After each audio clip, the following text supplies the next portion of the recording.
நாம் தமிழர் என்பது ஒரு கட்சியின் பெயர் இல்லை. முதல்ல அதை தெளிவாக வாங்கிக்கணும். நாம் தமிழர் என்பது நாம் பிறந்த பெருமைமிக்க இனத்தின் அடையாளம் என்பதை நீங்கள் விளங்கிக்கொள்ளும். இப்போ நாம் தமிழர் கட்சி மொழியையும் இனத்தையும் மண்ணையும் மக்களையும் உயிருக்கு மேலாக நேசிக்கும் எழுச்சிமிக்க இளைஞர்களின் பாசறை தான் நாம் தமிழர் கட்சி. நாம் தமிழர் கட்சியின் அரசியல் எல்லா உயிர்களுக்கும், கட்சி எல்லா மக்களுக்கும், தலைமை அதிகாரம் எப்போதும் தமிழர்களுக்கு மட்டும்.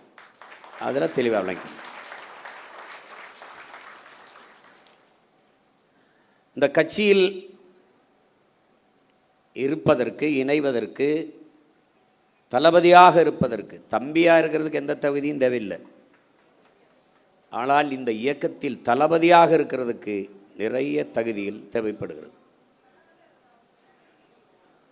ஏனென்றால் ஒரு காவல்துறைக்கு ஆள் எடுக்கிற போது உடல் தகுதி, கல்வி தகுதி எல்லாவற்றையும் சோதிக்கிறார். நாட்டின் பாதுகாப்புக்கு, படைக்கு, இராணுவத்திற்கு ஆள் எடுக்கும்போது உடல் தகுதி, அறிவு தகுதி எல்லாவற்றையும் சோதிக்கிறார்.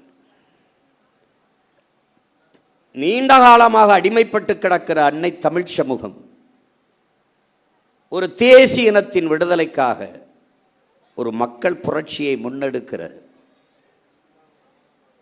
ஒரு அரசியல் பெரும்படையில் மக்கள் இராணுவத்தில் இணைவதற்கு எவ்வளவு தகுதி தேவை என்பதை நீங்கள் புரிஞ்சுக்கணும். இது கட்சி கிடையாது. இது மற்ற கட்சிகளைப் போல கட்சி கிடையாது. இது தமிழ் தேசிய இனத்தின் விடுதலைக்காக கட்டப்பட்ட புரட்சிகர அரசியல் இராணுவம் என்பதை புரிந்து கொள்ளும்.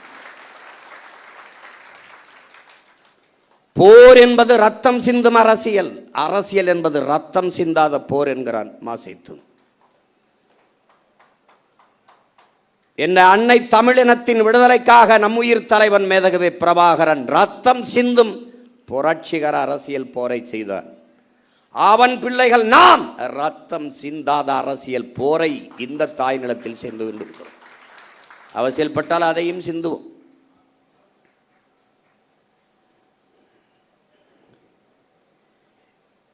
நாம் எப்பேடுபட்ட இனத்தின் மக்கள் என்பதை என் உயிரினும் மேலான என் உடன் பிறந்தார்கள், என் உயிரோடும் உணர்வோடும் கலந்து வாழ்கிற நீங்கள் புரிந்து கொள்ள வேண்டும். உலகின் மிகுந்த பெருமைக்குரிய ஒரு இனத்தின் பிள்ளைகள் நீனும் நானும். உலகின் முதல் மொழி தமிழ், முதல் மாந்தன் தமிழன். தமிழன் சொன்னால் அது தற்பெருமை. உலகில் பல்வேறு மொழிகள் ஆய்வறிஞன் தன் ஆய்விலே நிறுவுகிறார்.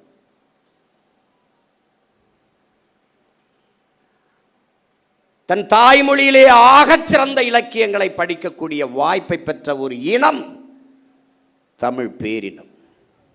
சீனர்கள், கிரேக்கர்கள் அவர்களையும் தாண்டி இந்த துணைக்கண்டத்திலே ஆகச் சிறந்த இலக்கியங்களை தங்கள் தாய்மொழியிலே படிக்கிற வாய்ப்பு பெற்ற இனம் தமிழினம்தான். ஒரு பெருமைமிக்க ஒரு இனத்தின் மகன் நீ. உன்னுடைய தாய்மொழி தமிழ். உன் மனச்சான்றுபடி உலகில் மாறுதலை ஏற்படுத்தி எல்லோரும் தன் மனச்சான்று வழி நடத்தியபடி நடந்தவன் தான் என்கிறான். உன் மனச்சான்றுபடி நீ நின்று பாய்சு. இந்த அரங்கை விட்டு வெளியேறுகிற போது நீ தமிழ்நாட்டின் தமிழ் தெருவை ஒரு தடவை திரும்பி பார். எங்கேயாவது உன் தாய்மொழி இருக்கிறதா, எழுதப்பட்டிருக்கிறதா? உன் தாய்மொழி சிதைந்து அழிந்து போனது 1/2 நூற்றாண்டுகளுக்குள்ளே. தமிழர் நாட்டில், தமிழர் ஏட்டில், தமிழர் நாக்கில் தமிழ் இல்லை. பேச வராது, எவனுக்கும் பேச வராது. நீ மீறி நல்ல தமிழிலே பேசினால் அவன் கேட்பான், நீ நாம் தமிழர் கட்சியான்னு கேட்பான். கேட்பான். நீ சரி அண்ணன் சொல்றதுக்காக நீ சோதிச்சோன்னா பாரு. இப்போ வழி கேட்குறாங்கன்னா, வழி ஐயா நீங்கள் நேராக செல்லுங்க, இடதுபுறம் திரும்புங்க, அங்கே ஒரு கோயில் வரும், அந்த கோயிலிருந்து அப்படி வலதுபுறம் திரும்புங்க, நேராக போங்க. அங்கே அந்த நீங்கள் கேட்குற முகவரி வருதுன்னு சொல்லு. அவன் நீ சீமாங்கச்சியில் இருக்கு என்னப்பா, நாம் தான் பகச்சிருக்கு கேட்குறாடா இல்லையா? ஏன்? உன் மொழி, உன் அடையாளம்.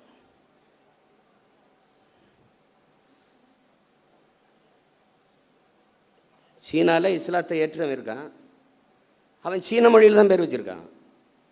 சீனாவில் கிறிஸ்தவத்தை ஏற்றிருக்கிறான், அவன் சீன மொழியில் தான் பேர் வச்சிருக்கான்.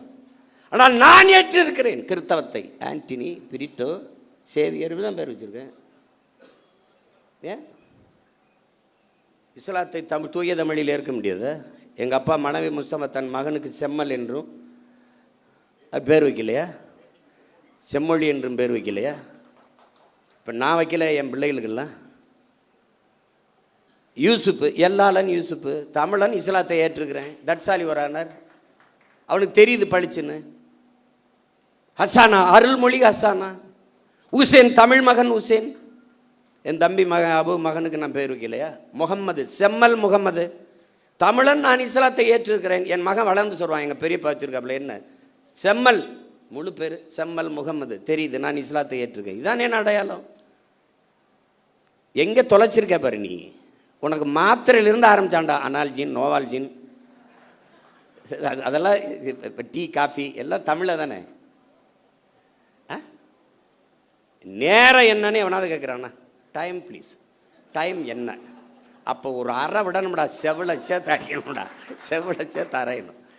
உன் தாய்மொழியை கொன்று புதைத்தார்கள் திட்டமிட்டு. மொழியிலிருந்தும் வரலாற்றிலிருந்தும் தமிழ் பேரின மக்களை வெளியேற்றினார்கள். அதற்கு வாய்ப்பாக வழிபாட்டிலிருந்து வெளியேற்றினார்கள். இங்கே இருக்கிற கோயில்கள் எல்லாம் வெறும் வழிபாட்டு தலமல்ல. என் உடன் பிறந்தவனே, வரலாற்று பேராவணம் என்பதையும் நீ மறந்துவிடக்கூடாது. 18ஆம் நூற்றாண்டிலே அந்த கோயிலிலே, அந்த கல்வெட்டிலே இது பதிவாகி இருக்கிறது. எல்லா கோயில் மதிச்சுவற்றிலும் உன் வரலாற்று பேராவணம் பொறித்து வைக்கப்பட்டது. அவ்வளவே அழிச்சான். உனக்கிட்ட பக்கத்தில் உட்காந்தே பேசினா, உன் மொழி ஐயோ தமிழில் என்ன இருக்கு, இது படித்தா வேலை கிடைக்குமா, சோறு கிடைக்குமா, பிச்சை எடுக்கூட லாய்க்கலன்ட்டான். நீ நம்பிட்ட. தமிழ் அறிவியல் மொழியில நான் நம்பின. முல்லையும் குறிஞ்சியும் முறைமையில் திரியின் நல்லியல்பு இழந்து நிலம் நடுக்குற்று பாலை எனும் படிமம் கொள்ளும். எத்தனை ஆயிரம் ஆண்டுக்கு முன்னாடி. எப்படி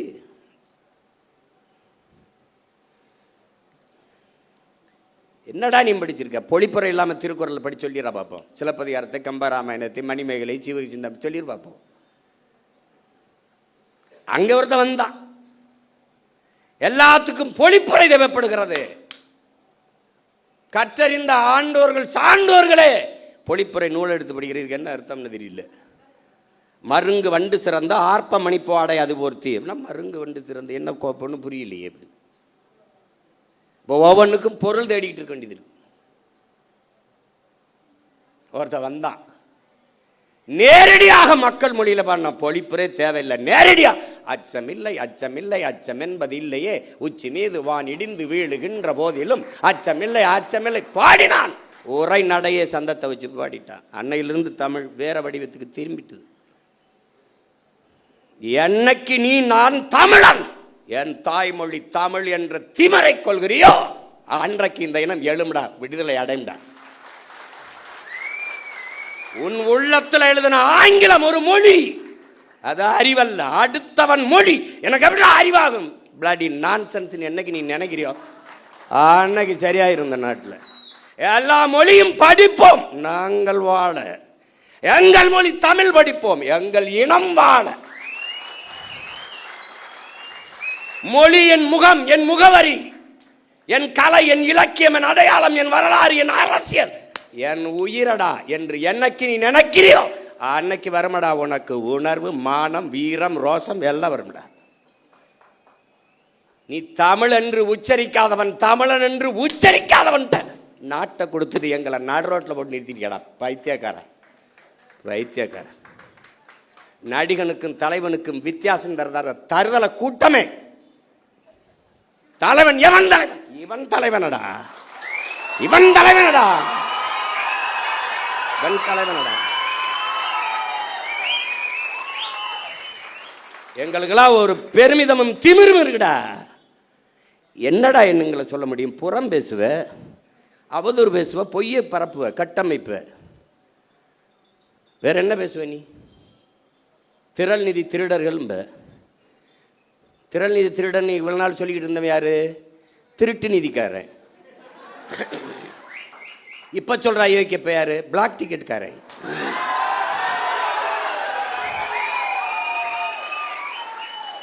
கள்ளச்சந்தையில திரைப்படம் பார்க்கிற அனுமதி சீட்டை வித்த அயோக்கிய பைய எங்களை திறன் நிதி திருடங்கடா. அயோக்கிய பலட பிளடி நான்சென்ஸ்.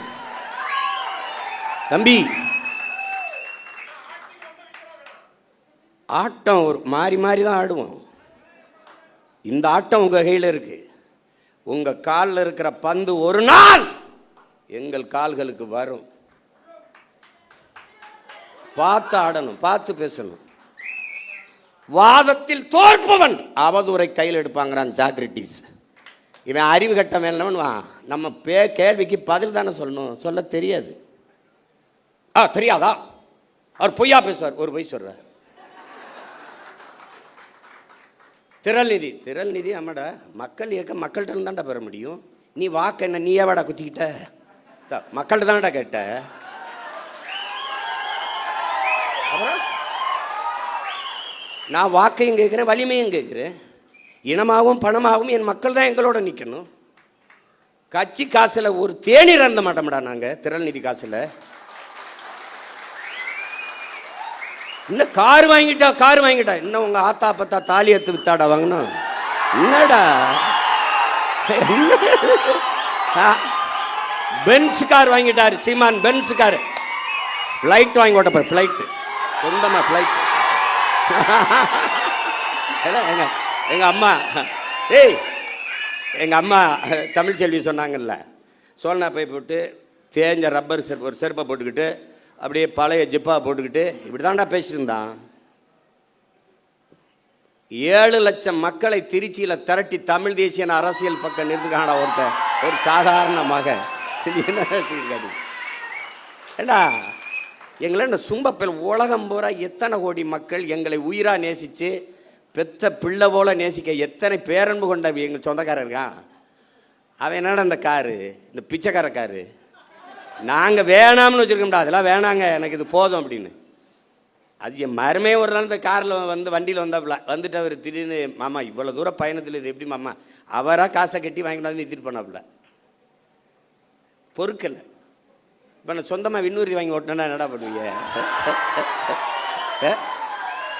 டேய் வைத்தியக்காரங்களா செத்து போங்கடா. நான் துறைகிட்ட சொன்னேன், துறை அண்ணா என்னென்ன எப்படி பண்ண தம்பி, டேய் நம்ம செய்கிறது அவங்களுக்கு எதாவது பிடிக்கலையோ அதை திரும்ப திரும்ப செய்யணும்டா. டேய் நம்ம பேசுறது அவனுக்கு எரிச்சலாக இருக்காடா, அதே பேசுகிறான். இப்போ நம்ம என்ன பயிற்சி கூடத்தில் ஒரு உடையை போட்டு பயிற்சி எடுக்கும்போது காலத்துக்கு இப்படி வச்சா அப்போ பாருங்க, இந்த உடையை பார்த்தீர்களா, பேசுவது தற்சார்பு ஆனால் போடுறது இங்கே தயாரிச்சதாண்டா பைத்தியக்காரப்பில் இங்கே தயாரிச்சதான். அதுதான் அவன் என்ன தர துறைக்கிட்ட சொன்னேன். அப்போ நம்ம ஒன்று செய்யும்னே, கோணி சாக்கில் ஒரு டவுசரை தச்சுக்கிட்டு அவன் என்னன்னா எங்களை பார்க்கும்போது நீங்களாம் கோமணம் கட்டிட்டு அலையாமல் நீ எதுக்கு இப்படிலாம் போட்டு தர்ற?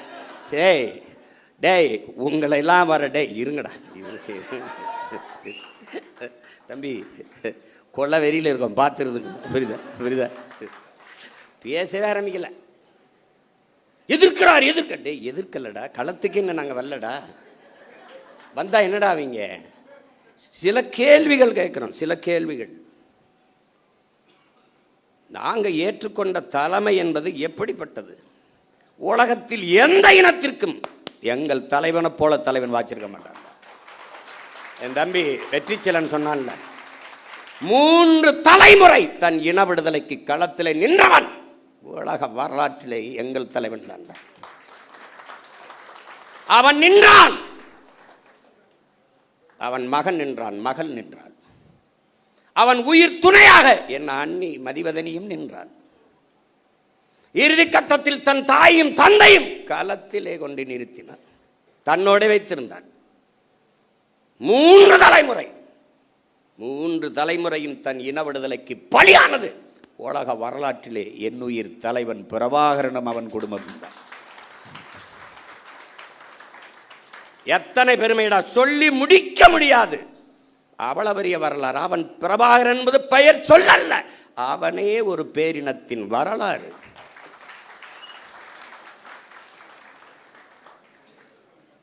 அவன் நாங்கள் ஏற்றுக்கொண்டிருக்கிற தத்துவமாகவே வாழ்ந்தவன், கற்பித்தவன் அல்ல, வாழ்ந்தவன். அடிமை வாழ்வினும் உரிமை சாவு மேலானது. இது பன்னெடுங்காலமாக எம்மின முன்னோர்கள் வாழ்க்கையிலிருந்து எங்களுக்கு கற்றுத்தந்தது. உயிரை இழக்கலாம், உரிமையை இழக்கலாமா? ஏன்? உயிர் என்பது தனிப்பட்ட ஒருவனுக்கான இழப்பு, உரிமை இழப்பு ஒட்டுமொத்த தேசிய இனத்திற்கான இழப்பு. எனவே உயிரினும் மேலானது எமது உரிமை.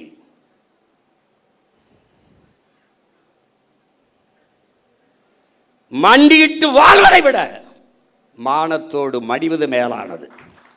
சரணடைந்து வாழ்வதை விட சண்டையிட்டு சாவது மேலானது. இதாண்டா மான தமிழனின் கோட்பாடு. தமிழுக்கு அமுதென்று பேர், அந்த தமிழ் இன்பத்தமிழ் எங்கள் உயிருக்கு நேர்னு பாடினா புரட்சி பாவலன்.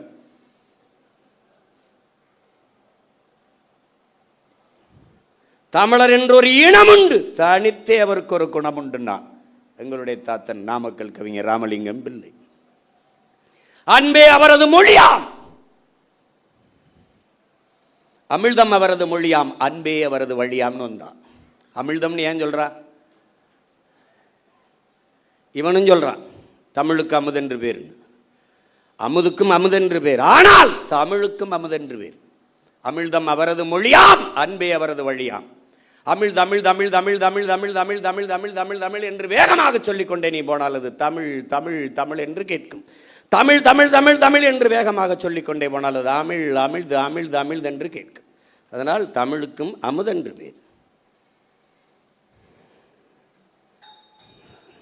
தமிழர் என்று ஒரு இனம் உண்டு, தனித்தே அவருக்கு ஒரு குணம் உண்டுன்னா அதோட நிறுத்திட்டான் அவன். ஒருத்தன் வந்தா தமிழர் என்று ஒரு இனம் உண்டு, தனித்தே அவருக்கு ஒரு குணம் உண்டு, மானமும் வீரமும் அவருக்கு உயிர் என்று உலகத்திற்கு காட்டியவன் நம் உயிர் தலைவன் மேதகுவே பிரபாகரன் அவர்கள். என்ன பெருமைடா உனக்கு இல்ல? யாரா நீ?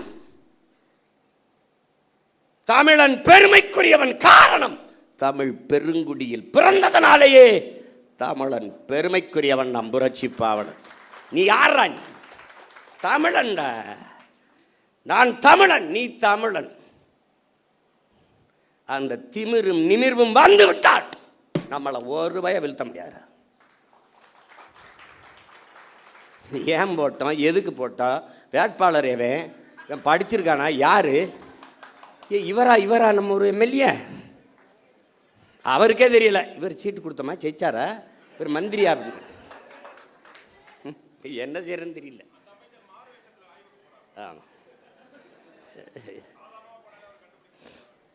ஏதோ நாய் திருட்டு பையன் கடிச்சு விடாம இருந்தா சரிதான்.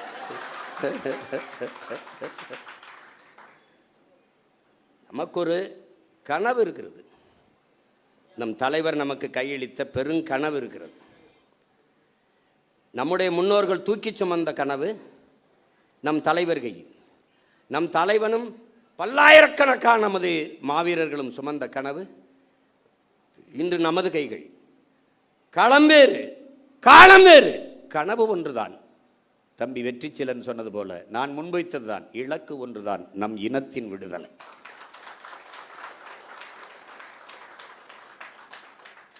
பாதையை தேடாதே உருவாக்கு என்றான் தலைவன். ஹிட்லர் சொல்றான், அங்க என்னடா பார்த்துக்கிட்டு இருக்கேன், பாதையவா தேடி இறங்கி நட, அது பாதையாகும்னா. இறங்கி நடந்தான் தலைவன், பாதையாச்சு. நமக்கு சொன்ன பாதையை தேடாதே உருவாக்குங்க. நடந்தோம், உருவாகிவிட்டது, இலக்கை குறித்தாகிவிட்டது. அந்த இருக்கு பாதை சரியானது, பயணம் தெளிவானது, உழைப்பு கடுமையானது, உண்மையானது, வெற்றி உறுதியானது. ஆனால் அதுதான் தம்பி துரை சொல்றான், என் வெற்றியை நீ தள்ளி போடலாம், ஆனால் ஒருபோதும் தடுத்து விட முடியாது.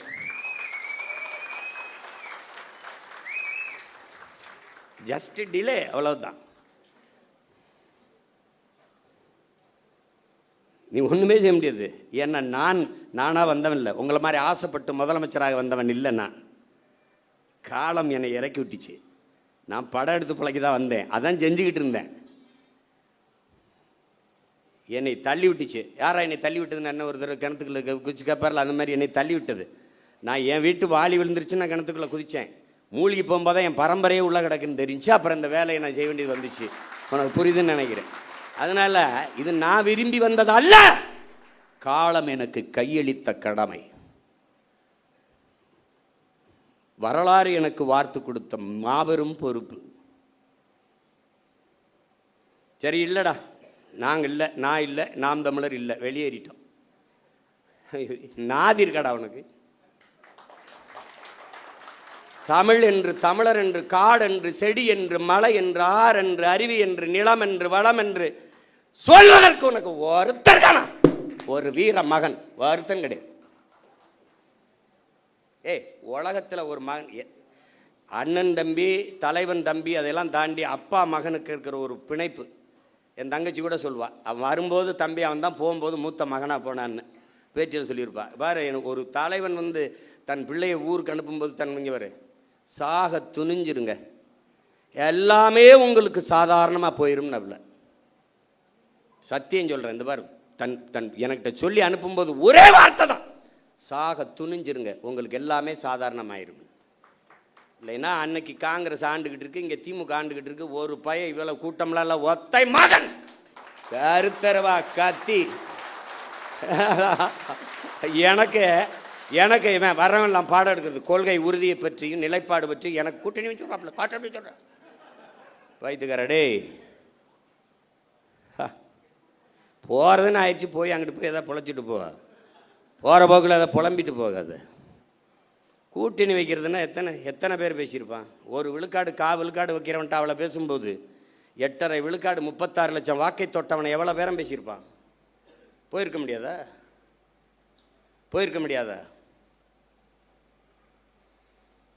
இனமானத்திற்காக போராட வந்த பிள்ளைகள் நாங்கள், ஆனால் தன்மானத்தை இழந்து விட்டு போராட மாட்டோம்.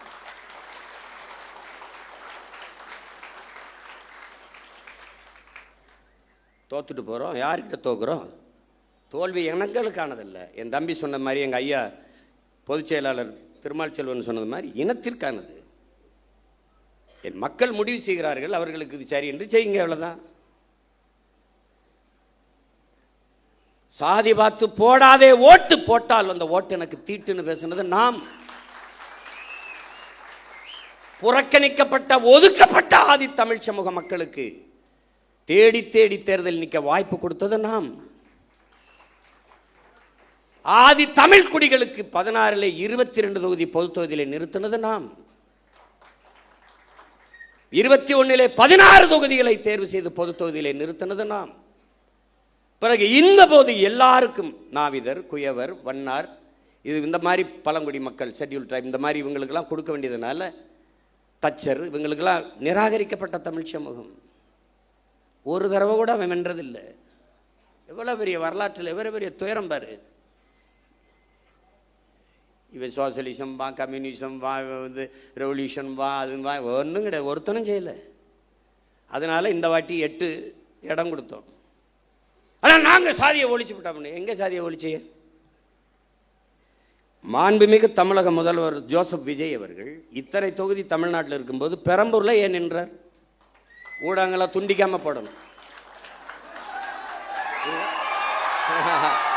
வேலை நீங்கள் நல்லது எதையும் கொண்டு வரதுலேயே நீங்கள் சத்தியம் பண்ணியிருக்கீங்க. நாங்கள் நல்லதை தவிர எதையும் பேசுகிறதுலேயும் நாங்கள் சத்தியம் பண்ணியிருக்கோம். ஆட்சி எப்படி நடத்துவோம்னு படமாக போட்டு காட்டினேன், ஒரு துளி காட்சியே போடலை. ஏன்? அவங்களுக்கு நல்ல ஆட்சி வருவதோ நல்ல அரசியல் அமைவதோ அவங்களுக்கு விருப்பம் கிடையாது. நீங்கள் போடணும், நான் கேள்வி எழுப்புகிறேன். சட்டமன்றத்திலேருந்து அங்கே எழுப்பியிருப்பேன், இப்போ இல்லை. இந்த அரங்கத்தில் இத்தனை ஆயிரம் மக்களுக்கு இடையில் எழுப்புகிறேன், என் தம்பி தங்கைகளுக்கு இடையில். பெரம்பூரில் ஏன் நின்றீர்கள்? நீங்க சொல்றீங்களா இல்லை உங்க கட்சிக்காரன் சொல்லுவார், நான் சொல்லுவேன். இத்தனை தொகுதி இருக்கும்போது திருச்சி கிழக்கை தேடி போய் ஏன் நின்றீர்கள்?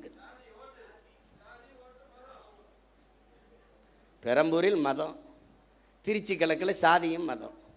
நீங்க என்ன பேசுறீங்க? சாதியை ஒழித்து விட்டேன். உங்களை ஒழிக்காம எப்படி சாதி மதத்தை ஒழிக்க முடியும்?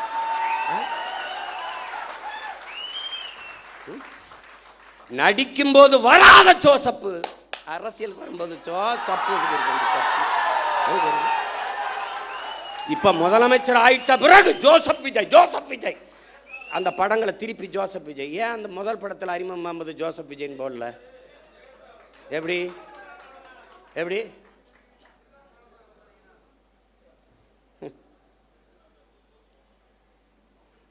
ஊழலஞ்சத்தை ஒழிச்சு விட்டான், ஊழலஞ்சத்தை ஒழிச்சு விட்டான். எங்கிட்ட ஒழிச்சிய? என் தம்பி மதுரமுத்து மதுவை ஒழிச்ச மாதிரியா? நீங்க முதலமைச்சராக நான் என்னங்க பண்ணுவீங்க? மதுவை ஒழிச்சிருவேன்.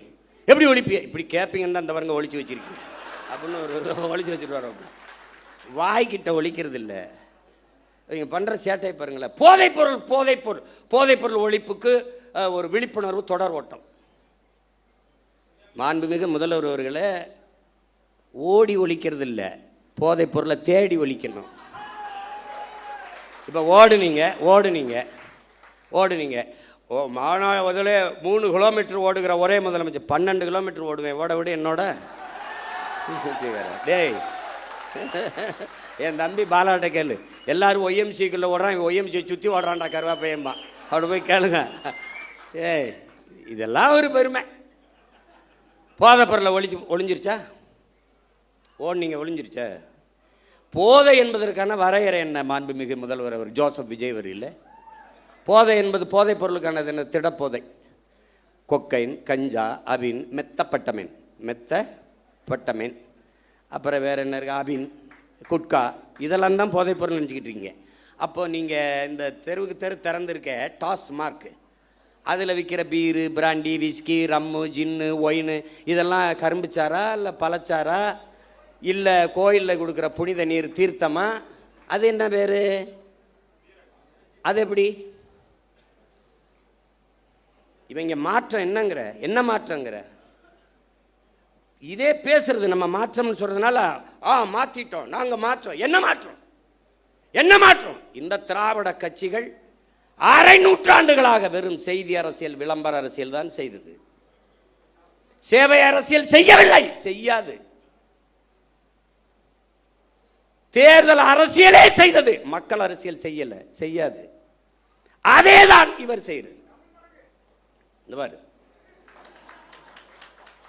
இங்க இருந்து போறோம், இப்ப வெளியில போய் பார்க்கிறோம், பேருந்து நிலையங்கள் முழுக்க பதாகை. மக்கள் காசை வீணடிக்க மாட்டார்.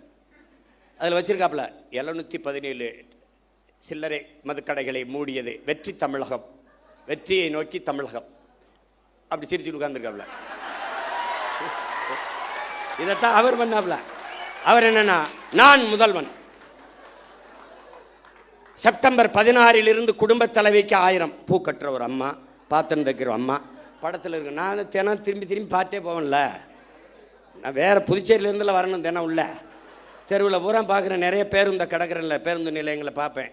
அவர் அப்படியே உட்காந்துருப்பார் ஐயா. இப்போ இவர் உட்காந்துக்கிட்டு இவர் இப்போ இருங்க வரேன். அப்புறம் சிங்கப்பெண் பெண்கள் பாதுகாப்புக்கு சிங்கப்பெண் சிறப்பு படை, அதுக்கு ஒரு விளம்பரம். அப்படியே சிரிச்சுக்கிட்டு இருக்காப்புல. அதுதான் சட்டசபையில் பேசிட்டீங்க, சொல்லிட்டீங்க, செய்தி நாளேடு முழுக்க, தொலைக்காட்சி முழுக்க வந்துருச்சு, மக்களுக்கு தெரிஞ்சிருச்சு. அப்புறம் அதுக்கு இவ்வளவு கோடிகளை செலவழித்து தெரு தெருவா விளம்பரம் இதுக்கு? இதுதான் செய்தி விளம்பர அரசியல். இவங்க ஒன்லி ரீல்ஸ் தான், நோ ரூல்ஸ். ரூல் பண்ணுறதில்ல, ரீல் தான். இன்னைக்கு என்ன போடலாம்? பேருந்தில் போகலாம், பேருந்தில் அதுக்கு தான் போக்குவரத்து துறைக்கு ஒரு அமைச்சர் போட்டிருக்கீல, தமிழன் விஜய் பார்த்திபன். பேரை வச்சுக்கிறான், கில்லி சரத்குமார்,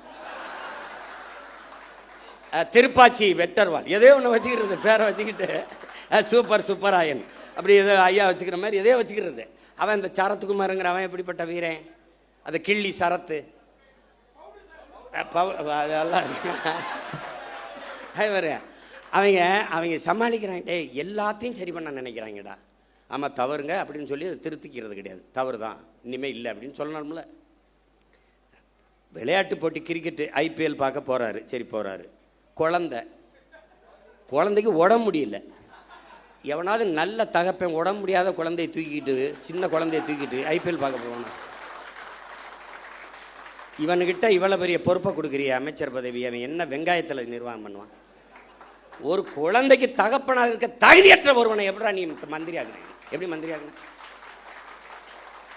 மாத்திரை கொடுக்க வேண்டிய நிலையில இருக்குது, உடல்நிலை சரியில்லை என்றால் வீட்டில் குழந்தைய வச்சு பார்த்துருக்கணும். அப்படியே நான் ஐபிஎல் பார்த்தா தான் உயிரோடு இருக்கணும்னா வீட்டில் தொலைக்காட்சியில் பாரு. அங்கே கூட்டி கொண்டு போய் மாத்திரையை ஒரு இதில் வச்சு, அது எது கடனட்டையா, கடனட்டையில் இப்படி நசுக்கிறாப்புல. பின்னாடி ஒரு பொம்பளை குழந்தை அழுது உடம்பு முடியாத குழந்தைக்கு மாத்திரை நசுக்கா, பின்னாடி ஒரு பொம்பளை திருத்தி அதை எவனா எடுத்துருக்கான். எடுத்துக்கிட்டு 500 ரூபா இதுக்கு கையில் வருது. மாத்திரை நசுக்கிறதுக்கு 500 ரூபாய்க்கு என்ன சம்மந்தம் இருக்குது? இந்த மாத்திரையை ஏன் நான் பொடியாக நசுக்கிற? தண்ணியில் போட்டு குழந்தைக்கு கொடுக்க. மாத்திரையை அப்படியே போட்டாலே கரைஞ்சிருமே, எதுக்கு நசுக்கிற? டேய் கேட்குறதுக்கு பதில் சொல்லணும். அதை விட்டு உன்னை தெரியாதா? அது தெரியுதுலடா. உங்களுக்கு முன்னாடியே 15 வருஷமாக இங்கே இருக்குண்டா, என்னை தெரியாமல் எப்படி இருக்கும்? அது கேட்குறது. அது அது வந்து அது வந்து அவர் கொடுக்குறாரு, இப்படி நசுக்கி போடுறாப்புல. இப்போ வழக்கு போட்டு சீமான் கெடுத்து விட்டாப்புல. டேய் நாட்டே கெடுத்து வச்சிருக்காடா, நாட்டே கெடுத்து வச்சிருக்கீங்க. நீங்கள் காப்பாற்ற போராடுறோம்டா. கேள்விதான்டா கேட்குறோம். உங்களுக்கு எங்களுக்கு இருக்கிற வித்தியாசம்டா. மாண்புமிகு ஜோசப் விஜய் முதல்வர் அவர்களுக்கு முன்னாடி நிற்கிற சீமானுக்கு இருக்கிற வித்தியாசம் ஒன்று தான். இவன் என்ன செய்வான்னு கேள்வி. இவன் என்ன செய்வான்னா உண்மையை சொல்லுவான். கடன் இவ்வளவு இருக்குது, வட்டியே 1 லட்சம் கோடிக்கு மேலே வருது, நம்ம இவ்வளவு சிரமம் இருக்குது, அதனால கொஞ்சம் பொறுங்க. இப்போ நான் சொல்கிறேன் பாரு, படித்து முடித்து விட்டு வேலை இல்லாத 70 லட்சம் இளைஞர் இருக்கான், கிட்டத்தட்ட 1 கோடி. இப்போ நான் என்ன செய்வேன்? பிரபாகரன் மகன் என்ன சொல்லுவேன்?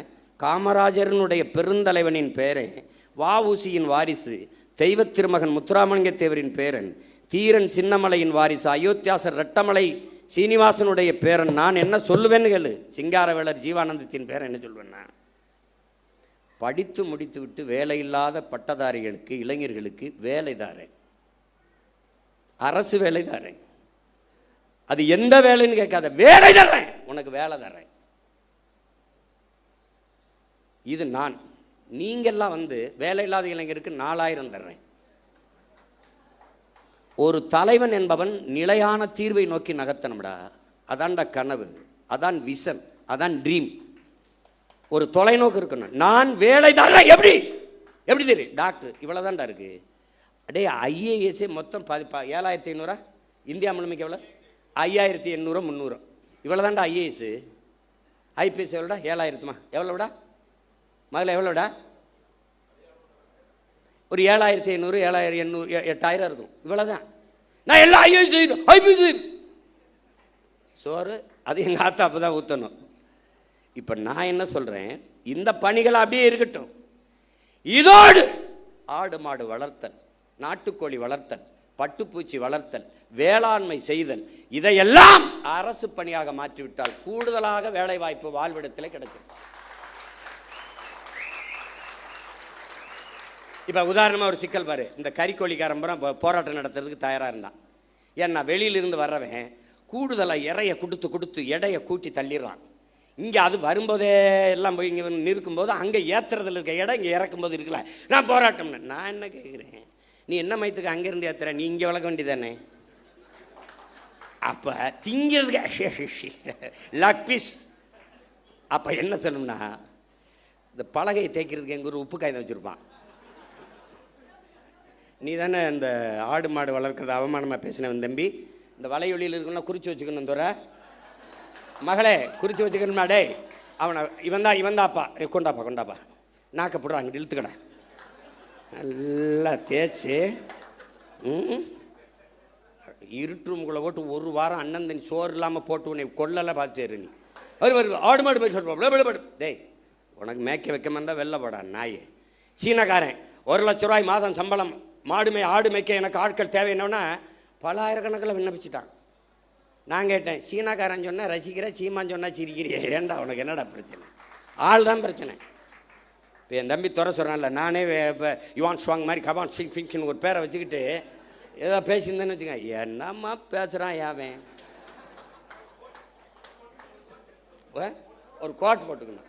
இல்லை வம்படியா நான் நீ, ஏன்னா அவர் கலட்டிட்டாரு, இப்போ நான் போடணும்னு இருக்கேன். ஏன் நீங்கள் தான் போடுவீங்களா, நாங்கள் போட மாட்டோமா? நம்ம என்ன அப்படி போட்டுருவோம். இங்கே ஒரு டை ஒன்று கட்டிட்டு ஆமாம், அவர் இங்கே வச்சா பொட்டு, நான் இங்கே வைக்க போகிறேன். இங்கே வச்சு ஐயோ, நாங்கள் வாங்கி வந்த வாரம் தப்பாக இருக்கு, ஒன்றும் பண்ண முடியாது. அவன் அப்படி. இப்போ தொலைநோக்குங்கிறது என்னன்னு இருக்குல்ல, எப்படி 6 சிலிண்டர் அன்னபூர்ணி சூப்பர் 6 எப்போ வரும்? 200 யூனிட் மின்சாரம் மாண்புமிகு முதல்வர் அவர்களே உங்ககிட்ட கேட்டது யார்? இலவச மின்சாரம் என்று 200 அலகு மின்சாரத்தை கேட்டது யார்? கேட்டது யாருன்னு சொல்லு. கேட்டது யார்? கேட்டது யார்? ஒரு யூனிட் மின்சாரம் 5 ரூபா 50 காசுனா நீங்கள் ஒரு 3 ரூபாய்க்கு கொடுங்க மக்களுக்கு, கட்டுமான இவ்வளவு குறைச்சி கொடுக்குறேன் அப்படி சொல்லுங்கள். இதில் இழக்கிற பணத்தை எப்படி ஈடுகட்டுவீங்க? முதல் கையெழுத்தே நீங்கள் 200 அலகு மின்சாரத்துக்கு கையெழுத்து போடுவீங்க. பிரபாகர மகன் சீமான் என்ன போடுவான்? அந்த முதல் கையெழுத்து அவன் முதலமைச்சராக கையெழுத்தை போட்டுருவான். பிறகு என்ன போடுவான்?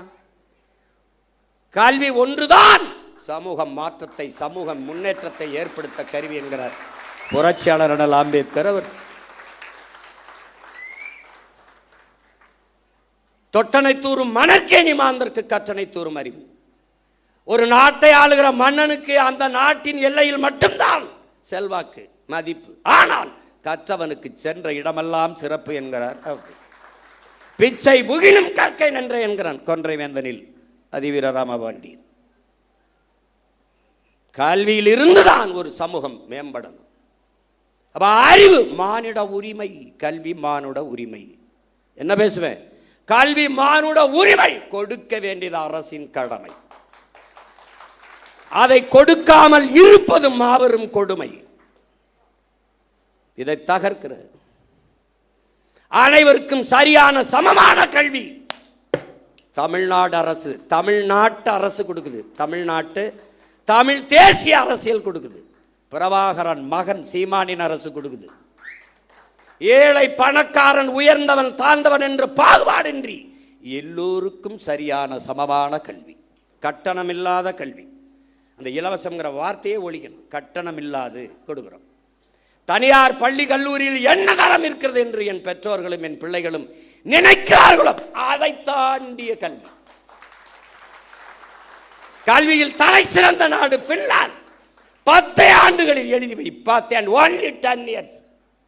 10 years only 10 years back. திருப்பி ஒருத்தன் சொல்லுவான் பின்லாந்தில் இருந்து, உலகத்தின் தலை சிறந்த நாடு தமிழ்நாடு என்று. லீக்வான் யூ சொன்னா, Lee Kuan Yew only 10 years you make my hand. Singapore என் கைகளில் கொடு. உலகம் 1000 ஆண்டுகள் கழிச்சு சிங்கப்பூரை புகழ்கிற உயரத்தில் நிறுத்திட்டான். லீக்வான் யூ சிங்கப்பூரில் முடிகிறது. பிரபாகரன் மகன் சீமானால் தமிழ்நாட்டில் முடியாதா? ஒரு இத்திரியின் நாடா, இத்திரியின் நாடு. இவ்வளவுதான் மக்கள் தொகை. ஒரு வளமும் இல்லை கடலை தவிர. எந்த வளம் இல்லை என் நிலத்தில். என்ன இல்லை? அறிவு வளமா, உடல் வளமா, இல்லை நில வளமா, மலை என்ன இல்லை? கொடுமடா. தஞ்சாவூர்ல இருந்து அரபு நாட்டில் ஒட்டகம் மேய்க்க போறானடா. கேவலம் உண்டாடா. தஞ்சாவூர்ல இருந்து பிற நாட்டுக்கு வேலைக்கு, சிங்கப்பூருக்கு வேலைக்கு ஏன்டா போகணும்? என் நாடுறா, சொர்க்கமிடாது.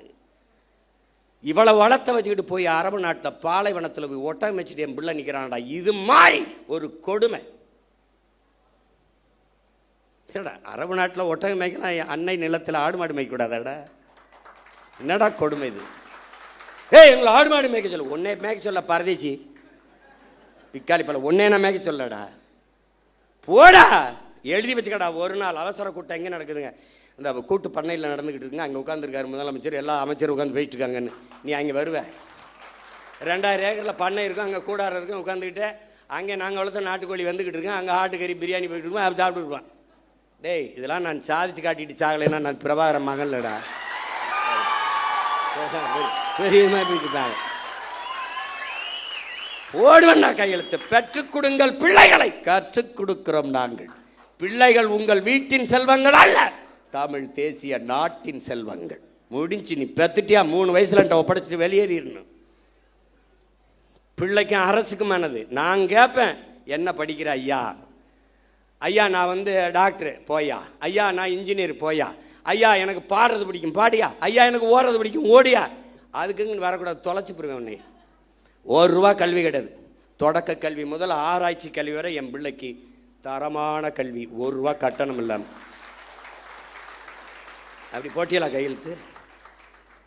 200 அலகு மின்சாரம் இலவசம்னு கையெழுத்து போட்டு ₹1000 கட்டினவன் 4000 கட்டிட்டு வீட்டில் அழுதுகிட்டு இருக்கான். இப்போ வலைவலி திருப்பினா 7000 கட்டிட்டு 17,000 வந்துருக்கு. இதில் வீட்டில் 5 மணி நேரம் 6 மணி நேரம் மின்சாரம் இருக்குது, அதுக்கே இவ்வளோ கட்டணும். நம்ம வீட்டிலலாம் அந்த மின் ஊக்கி வச்சு ஓட்டிக்கிட்டு இருக்கோம், கடப்படன்னு ஓட்டிக்கிட்டு இருக்குது. காலக்கொடுமை காலக்கொடுமை. ஏதோ நடந்து போச்சே. எங்கள் ஊரில் சொல்லுவான், பிச்சை எடுக்கிற மாதிரி கனவு கண்டா பெருமையாக ஒருத்தட்டையும் சொல்ல முடியாது லட்சியமா அப்படின்னு. இவங்க போட்டாங்க. இப்போ இன்னும் கொஞ்ச நாள் கழித்து நாங்கள்லாம் டிவி கேக்கு போட்டோம், விசிலுக்கு போட்டோம்னு எவனும் சொல்ல மாட்டான். விசில முழுங்கினவன் எப்படி இருப்பான்? முழி. இப்போ நம்ம பயிலுக ஐயோ இங்கே வீடு அடிக்கிறான் அப்படிலாம் அல்லாதீங்க, விசில் அடிக்க சரியாயிரும். அப்போ வைத்தியகர பயிலு இது கரூரில் உங்களுக்கு மனிதாபிமானம் இருக்கா? நீங்கள் இருக்கும். டேய், மனிதாபிமானத்தின் மொத்த உருவம்டா நாங்கள். எங்களை பார்த்து பேசாதரா, கேட்கிற கேள்விக்கு பதில் சொல்லு. வேற்று நாட்டு இராணுவம், இன்னொரு நாட்டு இராணுவம், என் இனத்தின் பகை நாட்டின் இராணுவம் இலங்கை. அந்த இராணுவத்தால் 850 பேர் இந்த நாட்டின் குடிமகன், இந்திய நாட்டின் குடிமகன், சிட்டிசன் ஆஃப் இந்தியா, தமிழ் தேசியனத்தின் மகன் மகள். தங்கச்சி உட்கார விடுங்க, கொஞ்சம் இடம் கொடுங்க, உட்காருங்க. நீங்க தள்ளி வாப்பா, இங்கிட்டு தள்ளி வா, இங்கிட்டு தள்ளி வா. தங்க எங்க அம்மா கொஞ்சம் நகர்ந்து வாங்கம்மா, கொஞ்சம் இடம் கொடுங்க. தங்கச்சி இங்கிட்டு வாங்க, நல்லா இங்கிட்டு வாங்க. உட்காருங்க, அவ்வளோதான், உட்காருங்க. ஒரு பழக்கத்தை நீங்கள் கற்றுக்கணும். எவ்வளோ பெரிய ஆளாக இருந்தாலும் நீங்கள் பெண்கள் வரும்போது எந்திரிச்சு இருக்கை கொடுத்துட்டு வெளியேறிடும். அப்போ ஒவ்வொரு தடவையும் நான் சொல்கிற மாதிரி வச்சுக்கூடாது. இந்த கட்சிக்குன்னு நிறைய தகுதிகள் இருக்கு. பசினாலும் 10 நாள் கிடப்பேன், 11 நாள் 100 நாள் நடப்பேன். இங்கே இருக்கணும். தன்னை முன்னிறுத்திக்கிறவன் இந்த கட்சிக்கு சரி வர மாட்டான். தான் பிறந்த மண்ணையும் இனத்தையும் எவன் முன்னிறுத்துறானோ அவன் தான் இந்த கட்சிக்கு தளபதியாக இருக்க முடியும். போட்டு ஒவ்வொரு தடவையும் அண்ணனை பாடம் நடத்த வைக்கக்கூடாது. புதுசாக நீங்கள் வந்திருக்கிறே தெரிஞ்சுக்கணும். யார் வந்தாலும் சரி, சின்ன குழந்தை வந்தாலும் பெண் பிள்ளைகள் வந்தால் நீ உட்கார்தாயின்னு எந்திரிச்சு நின்றுக்கணும். அவன் தான்டா சரியான ஆண்மகன். நீ உட்கார்ந்துக்கிட்டு தங்கச்சி அம்மாவை நிற்க வச்சுக்கிட்டு இருந்தீங்கன்னா நீ தற்கொலையில் பெரிய தற்கொலை ஆகிடுவா. பார்த்துக்க, பச்சை மட்டையை வேற ஆளுக்கு எடுக்க மாட்டேன், உனக்கு எடுத்து விட்டுருவேன். பார்த்துக்க. இப்போ 850 பேர் சுட்டுக் கொல்லப்பட்டிருக்கான். அவன் வாழ்வாதாரத்திற்காகத்தான் கடலுக்குள்ள மீன் பிடிக்க சென்றான். அவன் படகு பறிக்கப்பட்டிருக்கு, சிறைபிடிக்கப்பட்டிருக்கா, சித்தவதை செய்யப்பட்டிருக்கா, கொலை செய்யப்பட்டிருக்கான். இந்த செத்து பிணமா வந்தவன் வீட்டிற்கு எவ்வளவு பணம் உதவித்தொகையாக, ஊக்கத்தொகையாக, வாழ்வாதாரத்திற்கு கொடுக்கப்பட்டது? யாராவது ஒருத்தன் சொல்லு. எந்த அரசாக இருந்தாலும் யாராவது ஒருத்தன் சொல்லு கொடுக்கப்பட்டிருக்கா? இல்லை. அவன் குடும்பத்துக்கு வேற்று நாட்டு இராணுவத்தால் சுட்டுக் கொல்லப்பட்ட தன் நாட்டு குடிகளில் எவனுக்காவது ஒருத்தனுக்கு அரசு வேலை அவன் குடும்பத்தில் கொடுக்கப்பட்டிருக்கா? இல்லை. அப்ப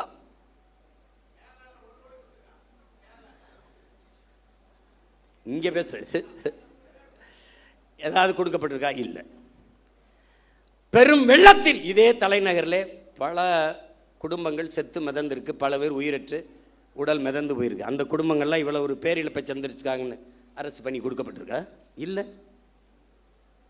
எப்படிப்பட்ட ஆட்சி நகர்வு, எவ்வளவு கேவலமான ஆட்சி நகர். இந்த மண்ணை மக்களை பேரன்பு கொண்டு காதலிக்கிற எவனும் இந்த செயலை எதிர்ப்பான்டா. சீமான் அவன் தம்பி தங்கச்சியிலடா, எவனும் நாட்டை நேசிக்கிற எவனும் எதிர்ப்பான், எவனும் எதிர்ப்பான். கள்ளச்சாராயம் குடிச்சு செத்தவனுக்கு எதுக்குடா 10 லட்சம் கொடுத்தீங்க? எது கொடுத்தியே? காய்ச்சுவது குற்றம், குடிப்பது குற்றம், அதை அரசு 10 லட்சம் கொடுத்து ஊக்கப்படுத்துது என்றால் இது எப்படிப்பட்ட செயல்? திமுக ஆட்சியில் நடந்தது கள்ளக்குறிச்சியில். இன்றைய முதல்வர் அன்றைக்கு அங்கே சென்று பார்த்தார். இவரால் இடிபட்டு செத்தார்கள். அன்றைய முதல்வர் அன்று செத்தார். இன்றைய முதல்வர் திசைக்கே போல திரும்பிட்டார். எப்படி நகர்த்துற நீ? என் நாட்டை எதை நோக்கி நகர்த்தி கொண்டு போற நீ? எந்த மாதிரி ஆட்சி முறை நிர்வாகம் இது? எப்படி? புல்வாமா மாவட்டத்திலே பயங்கரவாதிகளால் தாக்குதல், ராணுவ வீரர்களும் செத்தார்கள், மக்களும் செத்தார்கள். செத்த ராணுவ வீரன் குடும்பத்துக்கு அரசு பணி கொடுக்கப்பட்டிருக்கா? செய்தி வாய்ச்சியா? செத்து போன மக்களில் அந்த குடும்பத்தில் அவனுக்கு அது அரசு பணி கொடுத்துருக்கா? பாத்தியா? பார்த்திருக்க? பகல்காமில் செத்தானே, அவனுக்கு அதாவது அரசு பணி இல்லை ஊக்கத்தொகை உதவித்தொகை கொடுக்கப்பட்டிருக்கா? நாட்டின் பாதுகாப்புக்கு சென்று இராணுவத்தில் சேர்ந்து பணியாற்றி செத்து உயிரற்ற உடலாக இந்த மண்ணுக்கு திரும்பி வந்தவன் வீட்டிற்கு எத்தனை லட்ச ரூபாய்களை இந்த அரசுகள் கொடுத்திருக்கு ஊக்கத்தொகை அல்லது வாழ்நாள் உதவித்தொகை? சொல்லு. அவன் குடும்பத்தில் ஒருவனுக்கு அரசு வேலை, ஏதாவது செய்தி சொல்லு. சொல்லு. அரசு விழா அல்லது சுதந்திர தின விழா அல்லது ஒரு பெரிய அரசு நிகழ்வு, ஒரு பட்டமளிப்பு விழாவிலே நெரிசலில் சிக்கிட்டாங்க, அந்த குடும்பங்கள் இழந்துருச்சு தெரியாம. அப்படி ஒரு விபத்து இல்லையே இது. நீங்கள் அன்று ஒரு நடிகர், மாண்புமிகு ஜோசப் விஜய் அவர்களே, இன்றைய முதல்வர்களே, அன்று நீங்கள் ஒரு நடிகர். உங்களை பார்க்க வந்தார்கள், நடிகரை பார்க்க வந்த நெரிசல். நீங்க வரலைன்னா கூட்டம் இல்லை, கூட்டம் இல்லை, நெரிசல் இல்லை. நெரிசல் இல்லை என்றால் அங்கே மரணம் இல்லை. அது ஒரு விபத்து. விபத்திற்கு காரணம் நீங்கள். நீங்க உண்மையிலேயே நீங்க தாய் முகாம்பிகைக்கு போறது, அப்புறம் தேவாலயத்தில் முட்டிக்கால் போட்டு நடந்தது, இதெல்லாம் உண்மையிலேயேன்னா சத்தியம்னா மனச்சான்ற தொட்டு சொல்லுங்க. காரணம் நீங்களா? இல்லை. பழி போட்டார்கள். பழி போட்டார்கள். எத்தனை கருவி படம் எடுத்துக்கிட்டு இருந்தது? எத்தனை மேலே பறந்து கருவிகள், ட்ரோன், அந்த கருவி படம் எடுத்துக்கிட்டு இருந்தது. எல்லாரும் கீழே நின்னாங்க. மேலே நின்று பேசின ஆள் யாரு? நீங்க. டாப்பாங்கில் வீவிலே மேலே இருந்து கழுகு பார்வையில் மக்களை பார்த்து கொண்டிருந்தால் யாரு? நீங்க. அப்ப எவன் அங்க ஒரு இடத்துல 10 பேர் புகுந்தா அந்த இடத்துல சலசலப்பு ஏற்படுமே, அப்ப நீங்க ஏன் நிறுத்தல பேச்ச? அங்க என்னன்னு பாருங்க. நீ ஏன் சொல்லல? ஏன் சொல்லல? பாதி பேசிக்கு முங்குது காதுக்குள்ள வந்து இன்றைய பொதுப்பணித்துறை அமைச்சர் மாண்புமிகு ஆதவ அர்ஜுனா அவர்கள் உங்கள் காதுக்குள்ள வந்து சொன்னாரு. என்ன சொன்னார்? ஒரு தடவை எங்களுக்கு சொல்லுங்க. 3 முறை இந்திய புலனாய்வுத்துறை உங்களை வர சொல்லி விசாரிச்சிருக்கு. விசாரிச்சிச்சுல்ல? அதுகிட்ட கேட்க முடியாது என்ன கேள்வி கேட்டா என்ன பதில் சொன்னாருன்னு. நீங்க சொல்லுங்க. என்ன கேள்வியை முன்வைத்தார்கள்? நீங்கள் சொன்ன பதில் என்ன? எங்களுக்கு சொல்லுங்க. எங்களுக்கு சொல்லுங்க. பழியை போட்டார்கள். ஆமாம் போட்டார்கள். இப்ப அதிகாரம் யார்கிட்ட இருக்கு? உங்ககிட்ட. காவல்துறை யார்கிட்ட இருக்கு? உங்ககிட்ட. சிபிசிடி சிறப்பு விசாரணை பிரிவு உங்ககிட்ட. உளவுத்துறை யார்கிட்ட? உங்ககிட்ட. போடுங்க ஒரு விசாரணை குழுவை, கண்டுபிடிங்க. இதான் நடந்தது. சொல்லுங்க. சொல்லுங்க. அதை விட்ட நீங்க 20 லட்சம் ரூபா கொடுத்தீங்க. இன்னும் கூட 20 லட்சம் கொடுங்க. வேணாம்னு சொன்னா எங்களை அப்புறம் பேசுங்க. நீங்க தான் உச்சத்தை விட்டு 200 கோடி விட்டு, அப்ப அவ்வளவு காசு வச்சிருக்க நீங்க இன்னொரு 20 கோடி 10 கோடி எடுத்து எல்லாருக்கும் ஆளுக்கு 1 கோடியை கொடுங்க. நாங்க கேட்கல, கொடுங்க கொடுங்க. கள்ளச்சந்தையில் டிக்கெட் வித்த காசுலாம் இருக்குல்ல, எடுத்து கொடுங்க. நாங்கள் வேணான்னு சொல்கிறோமா? வேலை கொடு. உங்களுடைய நிதித்துறை அமைச்சர் மாரிய வில்சன் அவர்கள் பனிமலர் கல்லூரி வச்சுருக்காரு, அதில் வேலை போட்டு கொடு. நாங்கள் வாழ்த்துறோம். துரை நீ வாழ்த்து பேசுகிறான். நாங்கள் ஒரு எல்லோரும் நம்ம பிள்ளைகளை மகளை எல்லோரும் வாழ்த்து பேசுங்க. நான் ஒரு பொதுக்கூட்டம் போட்டு வாழ்த்துறேன். கொடுக்க சொல்லு. பொதுப்பணித்துறை அமைச்சர் வந்து ஒன்று வச்சுருக்காரு, அரைஸ்ன்ட்டு மைக்ரோ ஃபினான்ஸ், அதில் கொடு. வாய்ஸ் ஆஃப் காமனில் கொடு. நீங்கள் விஜய் வித்தியாசரம்னு ஒரு பள்ளிக்கூடம் வச்சுருக்கீங்க, அதில் வீட்டுக்கு ஒரு வேலையை கொடு. நாங்கள் கேட்டால் சொல். நாங்கள் உங்கள் ஃபோட்டோவுக்கு கும்பிட்டு கூட நாங்கள் நன்றி சொல்கிறோம். ஒன்று போடுங்க. அரசு என்றால் என்ன? முதல்ல அரசு என்றால் என்ன? எதுக்காக அவர்களுக்கு அரசு வேலை கொடுக்குறீங்க? முதலமைச்சர் ஆகிட்டே கொடுக்குறீங்க. முதலமைச்சர் ஆகலை, ஒரு வேளை முதலமைச்சர் ஆகலை, என்ன பண்ணியிருப்பிய? அரசு வேலை கொடுத்துருப்பீங்களா? நீங்கள் சாட்சிகளை கலைக்கிறீர்கள். குற்றத்தில் நேரடியாக சம்பந்தப்பட்ட பாதிக்கப்பட்டவர்களை நீங்கள் விலை கொடுத்து வாங்குகிறீர்கள். நாளைக்கு என்ன விசாரணை நடக்கும்? நான் ஆட்சிக்கு வந்துட்டேன், விசாரிக்கும் போது இவனுக்கு பூரா நீ காசை கொடுத்து வேலை கொடுத்து நான் என்ன பண்ணுவேன்? அவர் மாதிரி உண்டா சாமி, அவரோ அப்படி சாமி. ஒரு நேர்மையாளனா நீங்க நடந்துக்கணும். நேர்மையாளனா கூடு வேலை கொடு. நீதிபதியே சொல்றாங்க பாருங்க, மாண்புமிக்க நீதி என்ன சொல்லுதுன்னா, அவர்களுக்கு ஒரு சுய தொழிலை கொடுங்க. ஒரு கடை வச்சு கொடுங்க, 10 ஆடு மாடை வாங்கி கொடுங்க, ஒரு தையல் கடையை வச்சு கொடுங்க. அவர்களுக்கு என்ன தொழில் வருமோ அதுக்கு நீங்கள் தனிப்பட்ட முறையில் உங்கள் கட்சி நிதியிலையோ இதுலேயோ நீங்கள் கொடுங்க. உங்களை சுற்றி தான் பெரிய செல்வந்தர்களாக இருக்காங்களா, அவங்கள கையை காட்டி விடுங்க. விஷ்ணு ரெட்டி, இன்னும் பல ரெட்டி இருக்கான். யாருப்பா? சுஜித் ரெட்டியா, இதெல்லாம் சுஜய் ரெட்டி, அவங்கெல்லாம் தமிழ்நாட்டுக்கு சேவை செய்ய ரொம்ப வெங்கடாசலத்திட்ட வேண்டி வந்தவங்க. தெரியுமா தெரியாதா? தெரியுமா தெரியாதா? பல காலம் தவம் இருந்து வேண்டி ஆந்திராவிலிருந்து தமிழ்நாட்டை எப்படியாவது நாங்கள் நல்லது பண்ணி தீர்வு.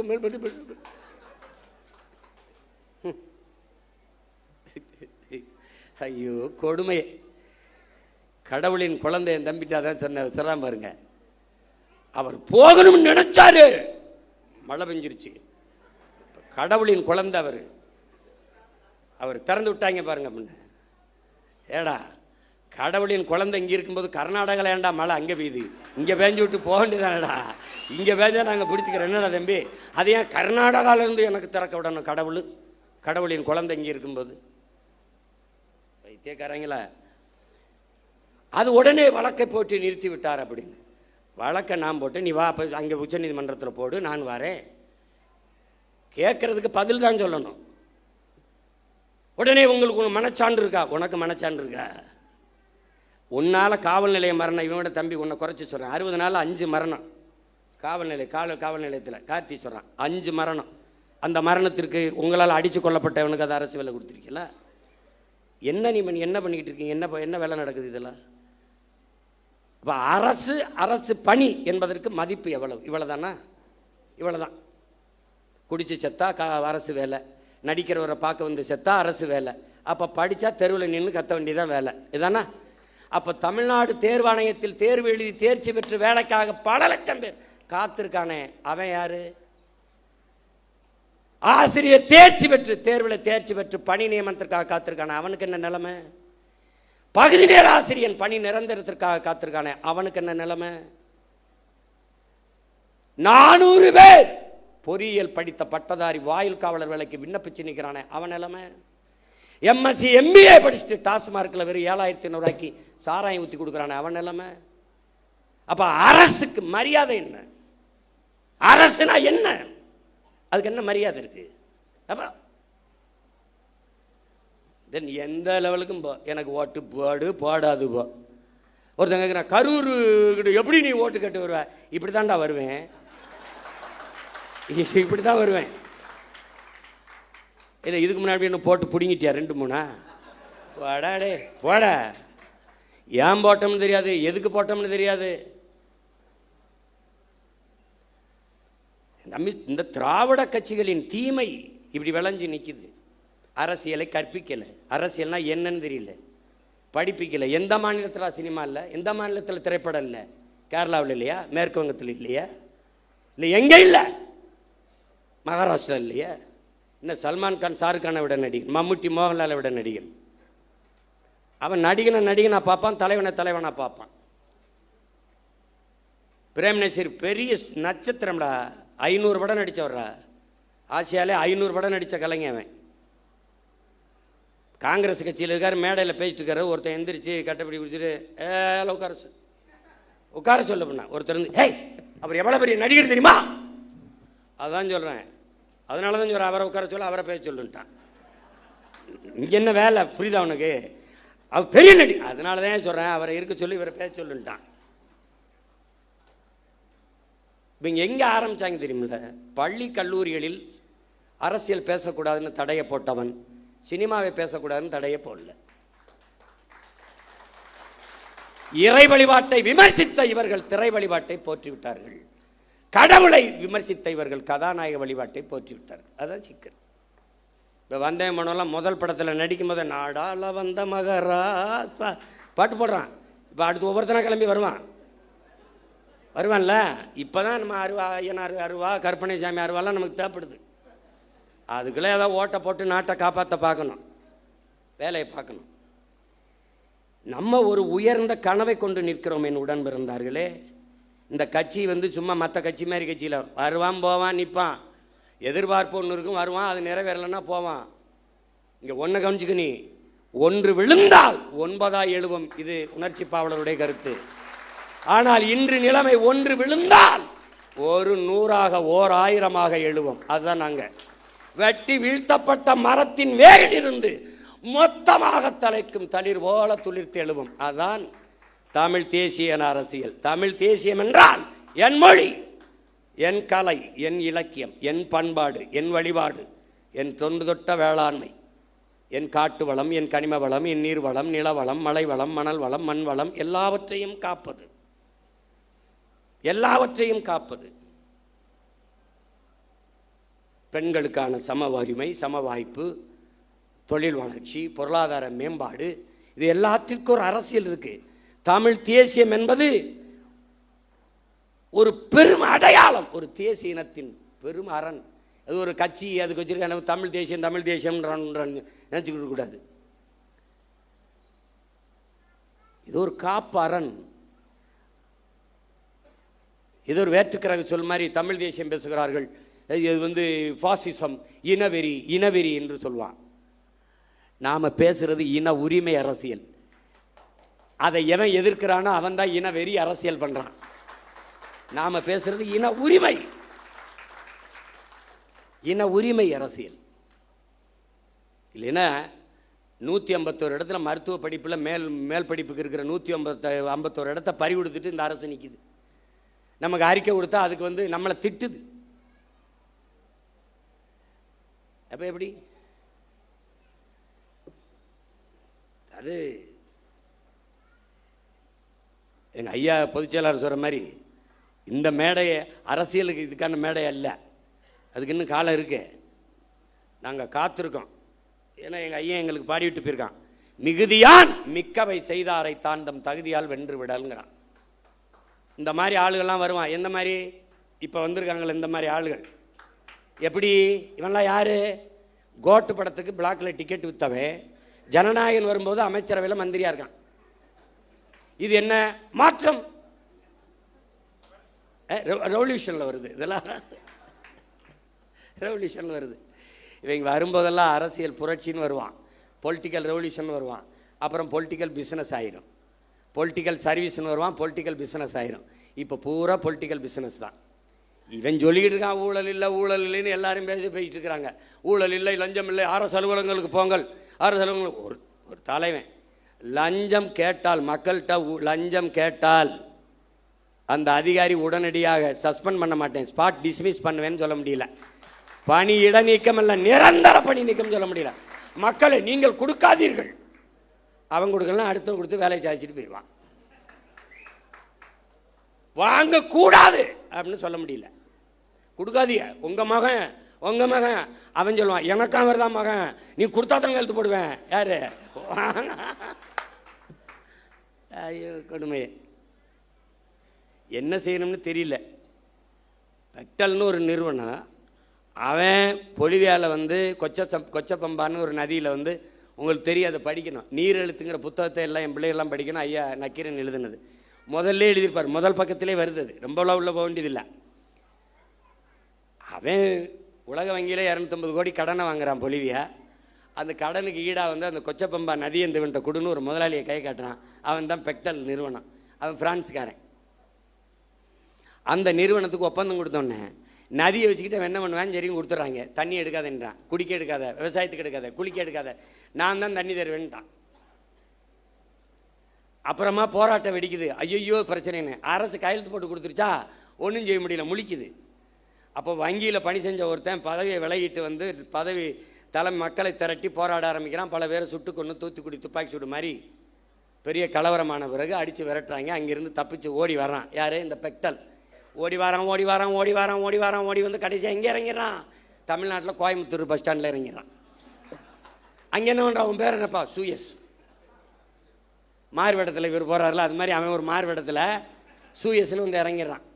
அதுக்கு 3150 கோடிக்கு ஒப்பந்தம் கொடுத்து, யாருக்கு? பிரான்ஸ்காரன் சூயஸ் நிறுவனம் தமிழ்நாட்டு மக்களுக்கு தண்ணி கொடுக்கறதுக்கு இந்த அரசுக்கு 3150 கோடி கொடுத்துட்டு, நான் உங்கள் மக்களுக்கு தண்ணி கொடுக்குறேன். எங்கேருந்து? பவானியிலிருந்து. ஏன் நதியிலிருந்து தண்ணி எடுத்து என் மக்களுக்கு கொடுக்க அவன் எனக்கு காசு கொடுத்துட்டு எப்படி? அதை நம்ம போராடி நிறுத்தி வச்சுருந்தோம். அப்போவே கேள்வி கேட்டு சண்டை போட்டேன் நான். அதை பெருமையாக பேசுனது அம்மையார் ஜெயலலிதா, பெருமையாக பேசுனது அன்னைக்கு இருக்கிற அமைச்சர் ஐயா எஸ்பி வேலுமணி அவர்கள். நாம் கேள்வி கேட்டோம். அதை விட்டுட்டு தவிச்ச வாய்க்கு தன் சொந்த மக்களுக்கு தன் தண்ணி எடுத்து கொடுக்குறத தவிர உங்கள் அரசுக்கு என்ன வேலைன்னு, இதுக்கு எதுக்கு இந்த பிரான்ஸ் கம்பெனிக்காரன் சூயஸ்? பதில் இல்லை. இப்போ இவர் வந்து சேலம் மாவட்டத்துக்கு, சேலம் மாநகராட்சிக்கு தண்ணி கொடுக்க 1200 கோடி பேசி 350 கோடி முன்பணம் வாங்கிட்டு சூயஸுக்கு கையெழுத்து போட்டு கொடுத்துட்டாங்க. இப்போ சேலம் மாநகராட்சிக்கு வேலை என்ன? அதை விட உங்களுக்கு என்ன வேலை? ரீல்ஸு. சொந்த மக்களுக்கு தவிச்ச வாய்க்கு தண்ணி கொடுக்கறத தவிர உங்களுக்கு என்ன வேலை? இதுக்கு வெளிநாட்டுக்கு நிறுவனம் ஒருத்தன் வரணும்னா உன் வேலை என்ன? அதுபோல் இங்கே இன்னொரு கவனிக்கல், கடல் நீரை குடிநீராக்கி கொடுக்க போகிறோம். ஒரு மடக்கு குடிக்கிறாப்புல, அது ஒரு ரீல். 50,000 கோடி. இந்த சுத்திகரிப்பு முறை அமெரிக்காவில் இருக்குது. காப்பிரைட்ஸ் அவனுடைய உரிமை, அவன் காப்பீட்டு உரிமை அவன்கிட்ட இருக்குது. பேட்டன் ரைட் அவன்கிட்ட இருக்குது. ரிவர்ஸ் ஓஸ்மாசிஸ் முறையில் அதை சுத்திகரிக்கணும். நீ குடிக்கிற ஒவ்வொரு மடக்கும் அவனுக்கு காசு கட்டுற. இதை குடிக்கிறாரு. இப்போ 50,000 கோடிக்கு இந்த கடல் நீரை சுத்திகரித்து எங்களுக்கு கொடுக்க போறீங்களா? ஏற்கனவே அப்போலோ அக்வஃபனா கின்லே அவன் விற்றுக்கிட்டு இருக்கான். அவன் எங்களுக்கு தண்ணி கொடுக்க போகிறானா? இந்த சூயஸ் கொடுக்க போகிறானா? இது போக சல்ஜீவன் அவன் தண்ணி கொடுக்க போகிறானா? யாரா நீங்கள்லாம்? யார் நீங்கள்லாம்? யார்? ஜல்ஜீவன் யார்?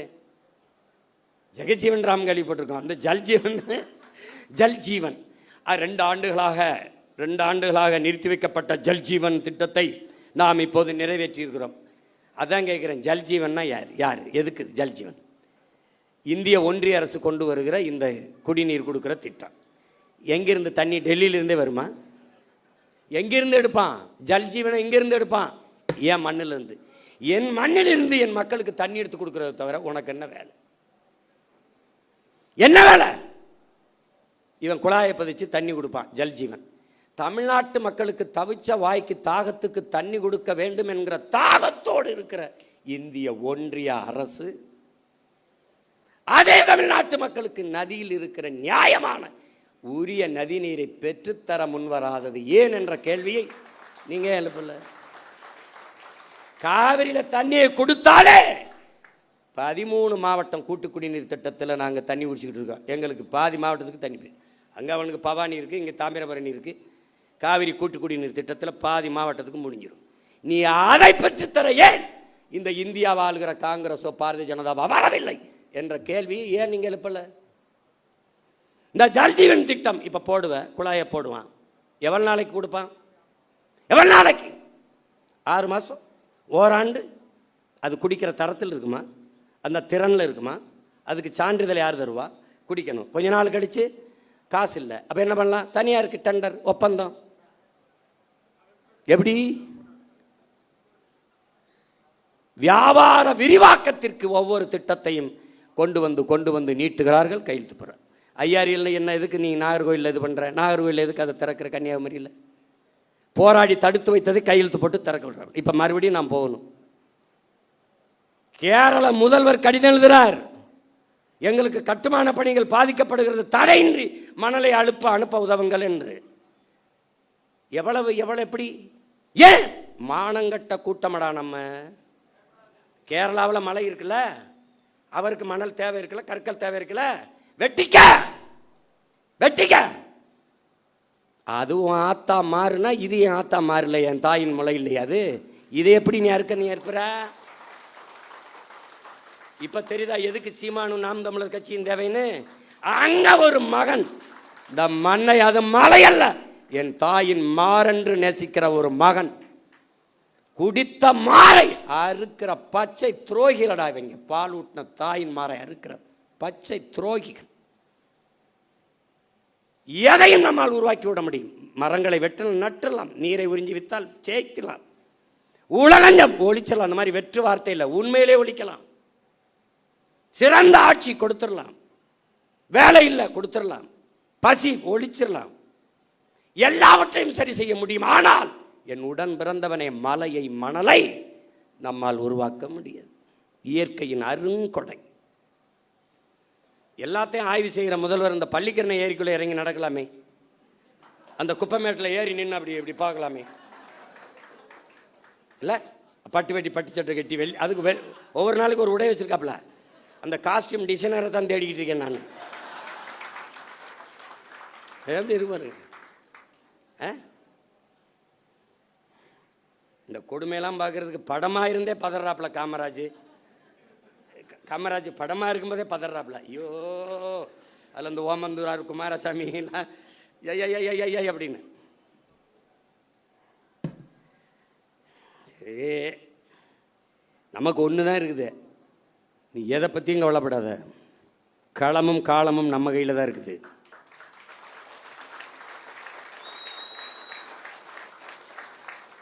ஜோசப் விஜய் இல்லை, ஜோசப் ஸ்டாலின் சொல்கிறாப்புல. என்ன சொல்கிறாப்புல? ஸ்டாலின் அந்த ஸ்டாலினை நினச்சிக்கிருவ, ஜோசப்னா அவரை நினச்சிப்ப. ரஷ்ய அதிபர் ஜோசப் ஸ்டாலின் சொல்கிறாப்புல. எப்படி சொல்கிறாப்புல? வெல்ல முடியாத படை என்ற ஒன்றே உலக வரலாற்றில் இருந்ததில்லைங்கிறான். இதெல்லாம் அவ்வளோ பெரிய படை இல்லை, இதெல்லாம் ஒரு பம்பரம். சுற்றணுன்னு வேகமாக சுற்றும், எங்கே ஆணி இருக்குன்னே தெரியாது. திடீர்னு கிருகிருன்னு அங்கே போய் டொப்புன்னு விடும். அப்போ நம்ம என்ன பண்ணணும்? ஆக்கரோடு அப்படி நிற்கணும். அப்போ மண்டை சுற்றி அப்படி விழுகும்போது ஒற்றே போட்டு ரெண்டாக பொழக்கணும். இது புரியுதா?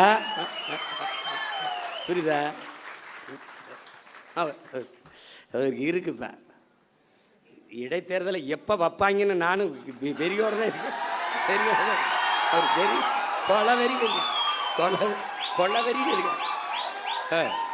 ஆமாம், எல்லாம் ஒரு தடவை ஜிம்முக்கு போகிறதுக்கே தினம் மாலை காலை வேலைங்க. அவன் அந்த பயிற்சியாளர் அண்ணன் மாட்டுக்கறி கோழி வேணாம், இப்போ என்னதான் சாப்பிட தரும்? ஐயோ மாட்டுக்கறி அண்ணன் மசூல் பில்ட் பண்ண தானே தேவைப்படும், இது பண்ண போட்டு என்னையா பெரிய கொடுமையாக இருக்குது. படாத பாடு பட்டுக்கிட்டு இருக்கேன், கொலவெறியாக இருக்குது. ஒவ்வொரு தடவையும் பண்ணும்போது இவ்வளோ கஷ்டப்பட்டு எனக்கு கராத்தை பயிற்சி கொடுக்கும்போது இந்த இப்படி நின்றுக்கிட்டு 100 பஞ்சடிமா, அப்போ அடிச்சுக்கிட்டே இருக்கும்போது இப்படிலாம் கற்றுக்கிட்டு போய் ஒருத்தனை அடிக்கணுமான்னு ஒரு கோபம்லாம் தணிஞ்சிடும். இவ்வளோ கஷ்டப்பட்டு பயிற்சி எடுத்து இந்த வேணை போய் அடிக்கிறதா அப்படின்னு அது மாதிரி வெறியாகிக்கிட்டு இருக்கு. பார்த்து என்ன பண்ணுறேன்னு எனக்கே தெரியாது.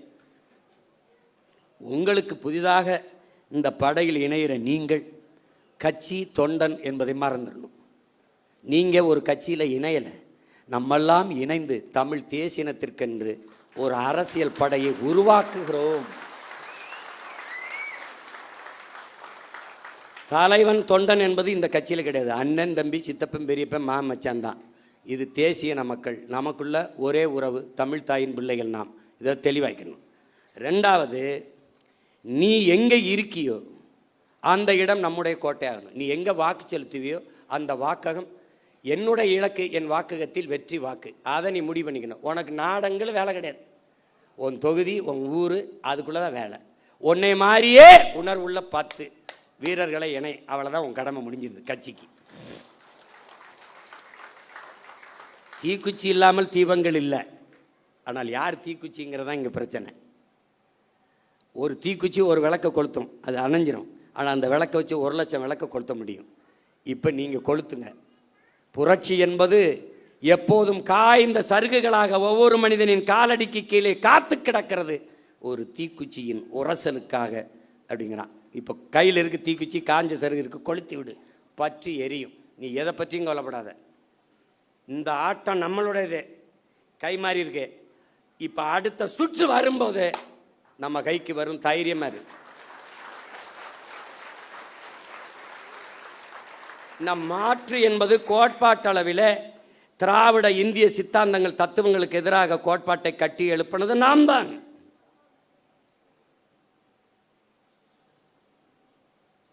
அது விளைந்து அறுவடைக்கு வருகிற போது வேற ஒரு கையில் பலன் போயிடுச்சு. அதை வாக்கு செலுத்திய மக்கள் நெருப்பு சுடும் என்று ஓராண்டு பாடம் நடத்தினாலும் புரியாது. தொட அனுமதிக்கணும். தொட்டால் அதிலிருந்து என்ன நடக்கும்? அவர்கள் சொல்வார்கள் நெருப்பு சுடும் நெருப்பு சுடும் என்று. 60 நாளே ஐயோ அப்பா அதுக்குள்ளே கண்ணை கட்டுதேங்கிறான். என் பங்காளி வடிவேல் சொன்னான், ஐயோ அதுக்குள்ளேயே கண்ணை கட்டுதேன்னு. இன்னும் 4.5 ஆண்டுகள் இருக்கு. இதுக்கு ஒரே மருந்து தான் என் உடன் பிறந்தவனே, பொறுமை. பொறுமை என்பதும் ஒரு வித போர் தான் என்கிறான் மாசேத்து. பொறுமை என்கிற மரத்தின் வேர் எப்போதும் கசப்பாக இருக்கும், அதன் கனி தித்திப்பாக இருக்கும் என்கிறார் நம் உயிர் தலைவன் மேதகுவே பிரபாகரன் அவர்கள். நீங்கள் சத்தியத்தின் பக்கம் நில்லுங்கள். எனக்கு என் தலைவன் சொன்னதை நான் உங்களுக்கு சொல்கிறேன். நாம் தோற்கலாம், நாம் சாகலாம், சாதாரணமானவர்கள். ஆனால் சத்தியம் தோற்று போனதாக சரித்திரத்தில் செய்தி இல்லை. நாம் சத்தியத்தின் பக்கம் நிற்கிற சத்தியத்தின் மக்கள் உறுதியாக ஒரு நாள் வெல்லுவோம். அப்படிதான் நடக்கும். இது ஒரு விபத்து நடந்திருக்கு, விபத்தே விதியாகிறது. அதனால் இதுக்கு கொடுக்க வேண்டியது கொஞ்சம் காலத்தை நம்ம விலையாக கொடுக்கணும், கொஞ்சம் பொறுமையாக இருக்கணும். ஆனால் மக்களோடு மக்களுக்காக நிற்கணும். மக்கள் மீது நமக்கு வருத்தம் இருக்குது அப்படிங்கிறதுக்காக அவங்க பிரச்சனைக்கெல்லாம் போகாமல் இருக்கக்கூடாது. ரத்தமாக கொடு, பிரச்சனையாக போய் நில்லு, போராட்டமாக போய் பக்கத்தில் நில்லு, கவலையாக தோல் கொடு, கண்ணீராய் துடைத்து விடு, அவன் கூட நில்லு. ஏன் நீ அவன்கிட்ட இருந்தால் அவனுக்காக வந்திருக்க. உன்னை கேவலப்படுத்துறானா, இகழ்கிறானா, நீ புகழ் ஒன்ன, நான் யார் தெரியுமாடா அப்படின்னு. பிரபாகரன் ஒழிக என்று ஒருவன் ஒருமுறை சொன்னால், பிரபாகரன் வாழ்க என்று நீ 1000 முறை சொல்லு.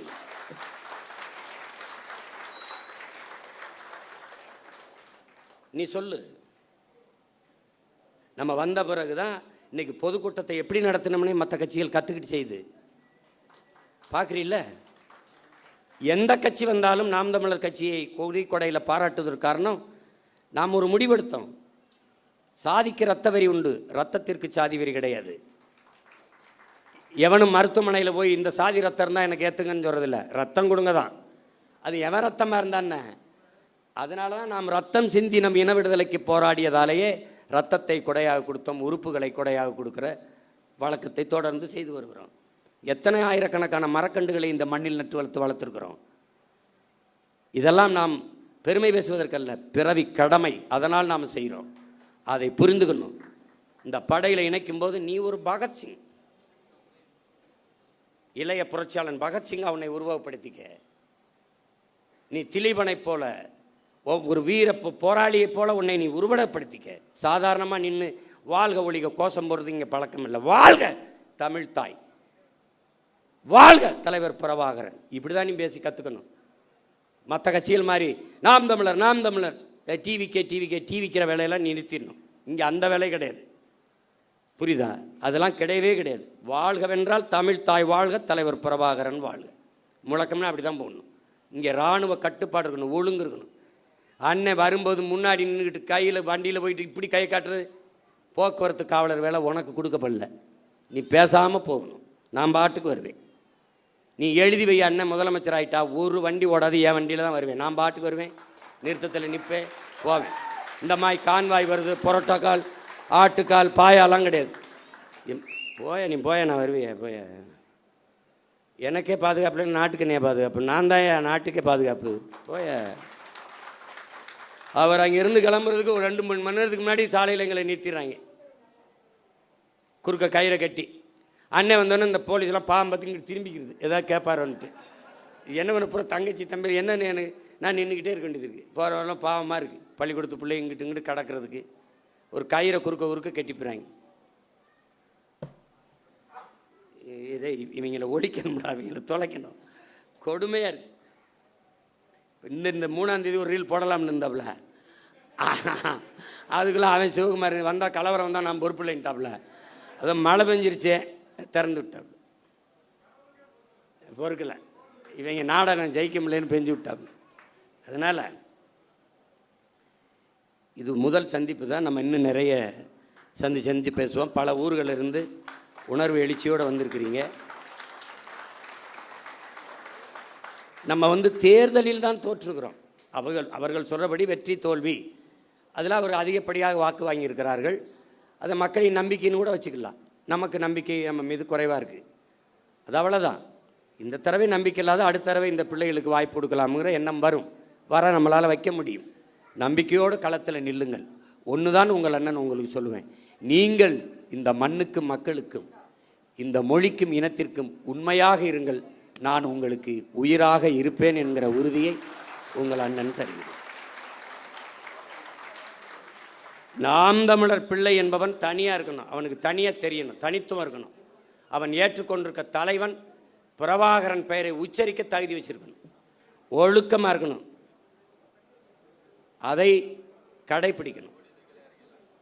அதுதான் இந்த கட்சிக்கு போக போக உங்களுக்கு எல்லாமே உங்களுக்கு தெரிய வந்துடும்.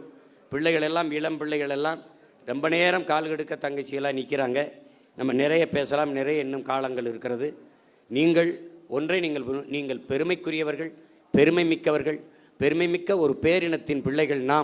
நாம் இன்று வீழ்த்தப்பட்டிருக்கிறோம், நாம் வென்றே தீர வேண்டும். இது வரலாற்றின் காலத்தின் தேவை, வரலாற்றின் பெருங்கடமை என்பதை உணர்ந்து இந்த அரசியல் புரட்சி படையில் உங்களை நீங்கள் இணைத்து கொண்டிருப்பதில் நான் பெரிதும் மகிழ்கிறேன்.